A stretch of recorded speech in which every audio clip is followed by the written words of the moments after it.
여러분께서 시청해 주시면 감사하겠습니다.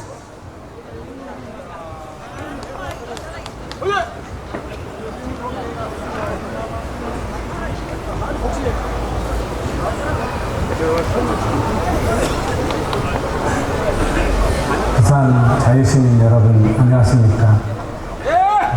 행동하는 자유시민 공동대표를 맡고 있는 이경태 교수입니다.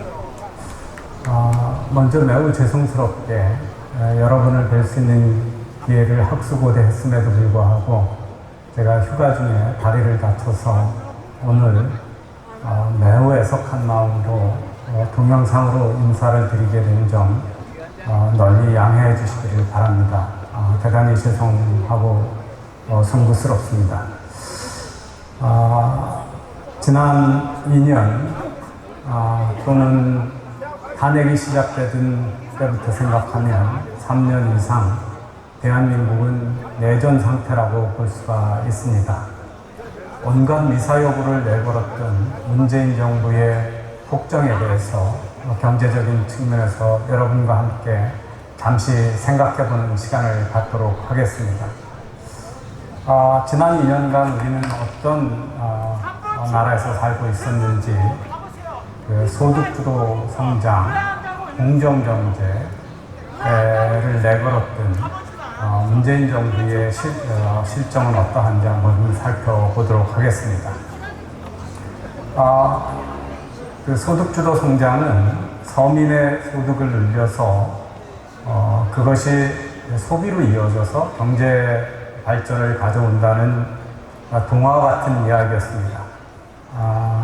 하지만 최근에 보도에서 보시듯이 역대 우리나라 5분위 소득으로 봐서 양극화가 최악의 상태로 나타났습니다. 즉 서민의 소득이 늘은 게 아니라 줄어서 그들의 늘어난 소득으로 소비를 늘리겠다는 소득주도 성장은 새빨간 거짓말이라는 것이 들통이 났습니다. 그럼에도 불구하고 이 정부는 그것이 가야 할 길이라고 고집을 피우고 있습니다. 지난 1·4분기 국회에서 국무총리가 OECD 국가 중에 선두에 이루고 있다는 경제 성장률도 사실은 최악의 낮은 경제 성장률이었다는 것이 들통이 나서 경제 성장에도 실패하고 있음을 보여주고 있습니다. 한 나라의 경제에 얼마나 건강하고 잘 나가고 있는가를 나타내는 것이 환율입니다. 1달러에 우리 돈은 1,054원 정도 하던 것이 최근에 1,220원대로 치솟아서 한화의 가치, 우리 돈의 가치가 무려 14%가 폭락했습니다. 금년 들어서만도 9%가 폭락해서 이 우리나라 경제의 힘이 급락하고 있음을 증명하고 있습니다. 주식시장은 어떨까요? 세계적인 호황에 힘입어서 2018년에 주가가 코스피 주가는 2,520원까지 올라갔었습니다. 최근 1,940까지 떨어져서 코스피는 무려 25% 시가총액을 잃었습니다. 코스닥도 657, 금년 초에 657이었고 2018년 잘 나갈 때 913에서 지금 608로 최고 시점에 비해서는 3분의 1의 가치가 떨어졌고 금년에만 해도 8%가 감소해서 집권 초에 시가총액 200조 든 것이 지금 1,500조로 떨어져서 2016년 탄핵 와중에 시가총액보다도 낮아져 있습니다. 고용 사정은 어떻습니까? 4월 기준으로 우리나라의 단기 근로자는 2014년에는 6천 명밖에 안 되던 것이 2019년에 36만 2천 명으로 무려 72배를 증가했고 정부가 만든 단기 알바 자리가 무려 100만 대가 됐습니다. 취업을 보면 20대, 30대, 40대가 다 감소하고 60대 이상에서만 33.5%가 늘어나서 정부의 세금주도 일자리 통계 조작이 계속되고 있음을 보여주고 있습니다. 더 심각한 것은 우리나라의 제조업의 몰락입니다.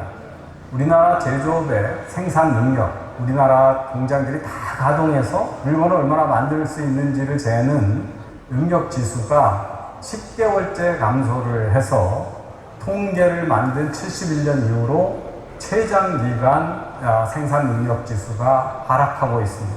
제조업의 생산 능력이 축소하고 있다는 것은 앞으로 경기가 좋아져도 제조업이 큰 부가가치를 만들 수 없다는 것을 의미하고 있고, 이 정부는 툭하면 과거의 정부의 경제 실정을 핑계로 댑니다만은 2009년서부터 2016년까지 탄핵 와중까지 우리나라의 제조업 일자리는 늘어나고 있었습니다. 그런데 문재인 정부 들어서고 2017년서부터 금년까지 2년 동안 계속 제조업에서는 매달 전년 대비 10만 개에서 30만 개씩의 일자리 감소가 일어나고 있어서 우리나라에서 좋은 일자리라고 일컬어지는 제조업과 금융업에서 일자리가 계속 없어지고 정부 세금으로 주는 단기 알바 일자리만 늘어나고 있습니다. 이렇게 우리나라의 제조업이 축소되고 있고 일자리가 없어지는 와중에 기업들은 해외 투자만 계속 늘리고 있습니다. 그 이유는 간단합니다. 52시간제 시간 노동 규제와 무지막지한 최저임금 인상으로 국내에서 제조업을 할 수 없기 때문에 가고 싶은 게 아니라 내몰려 가고 있다는 것이 현실입니다. 물건은 팔리지 않고 있습니다. 그래서 2009년 11월에 출하 대비, 매출액 대비 재고가 75.5%인 것이 금년 통계 마지막 통계인 5월달 통계 보면 118.5%로 물건을 만들어 놓고도 팔지 못하는 재고가 계속 쌓이고 있는 경제 실정을 볼 수가 있습니다. 앞으로 경기가 어떻게 될 것인가 하는 동행지수 순환 변동치라고 하는 경기 예측을 하는 지수가 있습니다. 금년 들어서 급격히 하락하면서 과거에 우리나라가 겪었던 외환위기나 글로벌 금융위기 때와 같은 위기 징조가 뚜렷해지고 있습니다. 이런 처지로 금년 상반기에 우리나라의 상장사 코스피 상장사의 영업이익은 37%, 순이익은 43%가 급감했습니다. 쉽게 말하면 이익이 지난해에 비해서 반토막 나고 있다는 이야기입니다.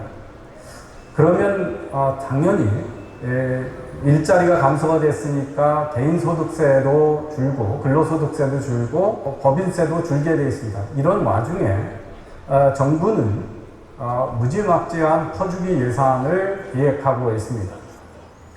그래서 내년도 예산은 무려 10% 가까이 확장한 슈퍼 예산을 다시 잡겠다고 했고, 최근에도 추경으로 세금을 무지막지하게 낭비하고 있습니다. 어머님 사시는 앞에 조그만 초등학교가 하나 있습니다. 학생 수가 뭐 50명인가 밖에 안 되는데, 등하교 씨에 건널목 건너는데 녹색 어머니라고 그러나요? 신호등 애들 안전하게 해주는데 6명의 일자리를 만들고, 학교 교정에 풀 뽑는 사람을 한 30여 명 고용해서 학생 수하고 노인들 일자리 수가 거의 같다, 이런 말씀을 하셨습니다. 일주일에 3번 가서 2-3시간 일하는 노인 일자리를 환경미화라는 이름으로 월 29만 원인가 8만 원 주는 일자리를 대량 만들어 놓고 앞으로 30몇만 원으로 올려줄 테니까 나오시라고 끊임없이 동사무소에서 전화가 오는데 자식 욕먹을 것 같아서 안 가신다. 그러면서 나라 돈을 이렇게 써도 나라가 지속이 되겠냐는 그런 걱정을 하시면서 한숨 짓는 모습을 보고 올라왔습니다. 그것보다 더 근본적으로는 우리나라 경제의 미래를 이 정부가 얼마나 망치고 있는가를 한번 생각해 보실 필요가 있습니다. 더 열심히 일하는 사람을 바보로 만들었습니다. 장기 근로하는 것이 제약인 것처럼 만들었고, 집에 가서 노는 시간만이 진짜 인생의 가치 있는 것처럼 주장해 왔습니다. 정부 돈 타먹고 사는 것이 부끄럽지 않은 세상을 만들었습니다. 그것이 복지라는 이름으로 거렁뱅이를 만들어내고 있습니다. 일본과 경제전쟁 한다고 그러면서 경제를 흔들어 대고 있습니다. 지소미아 파기와 한미동맹 약화로 코리아 디스카운트는 더 커질 것입니다. 그러면 외국인들은 한국의 투자를 회피할 거고 국내 자본가들은 해외에 가서 공장을 짓는데 더 열심히 나가게 되어 있습니다. 일본을 빼고 북한하고 평화경제하자고 선동하고 있습니다. 일본하고는 서로의 이익이 되는 경제 협력이지만 북한은 경제 원조입니다. 자, 그러면 이런 것들이 한국의 미래를 근본적으로 흔들어대고 있습니다. 이 정부 들어 2년 사이에 헤리티지 재단에서 재는 경제자유도는 세계 23위에서 단 2년 만에 29위로 추락됐습니다. 내년에는 더 떨어질 예정입니다. 경제자유도가 없는 나라가 번영하고 구국하는 경우는 역사적으로 없었습니다. 지금 베네수엘라가 될 것이냐, 이탈리아가 될 것이냐, 잃어버린 일본의 30년을 따라갈 것인가에 대한 판단만 있고 요즘은 북한하고 같은 경제로 줄다름 치고 있지 않느냐 하는 두려움마저 드는 때입니다.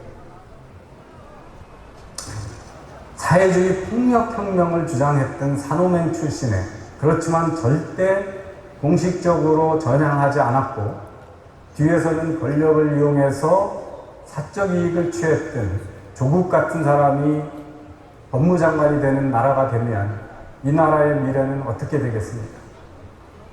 나라를 살리는 길은 다른 것이 아니라 국민과 기업이 자유를 갖고 정부는 작아지는 사회입니다. 사회주의 이념에 찌든 정부만 커지고 계획경제는 커지고 통제경제는 커지고 기업은 작아지고 개인은 작아지고 속박하고 침묵하는 사회에서는 우리의 미래도 우리 미래 세대의 희망도 존재하지 않습니다. 행동하는 자유시민은 그런 자유를 되찾기 위한 노력입니다. 과거 자유가 억압됐을 때 자유를 향해 제일 먼저 외쳤던 용기 있는 지역이 우리 부마 사태라고 불리워주는 부산이었습니다. 그 자유주의의 전통이 행동하는 자유시민을 통해서 다시 한번 용기가 되고 거대한 소용돌이가 되고 해운대 앞에 있는 파도보다 더 거친 파도가 돼서 나라를 구해주시기를 간절히 소망합니다. 기회가 되면 찾아뵙고 여러분의 열정과 충정, 애국심에 대해서 감사를 표하는 자리를 마련하도록 하겠습니다. 감사합니다. 네, 이정태 카이스트 교수이자 행동하는 자유시민 공동대표의 화상 연설이었습니다. 다음은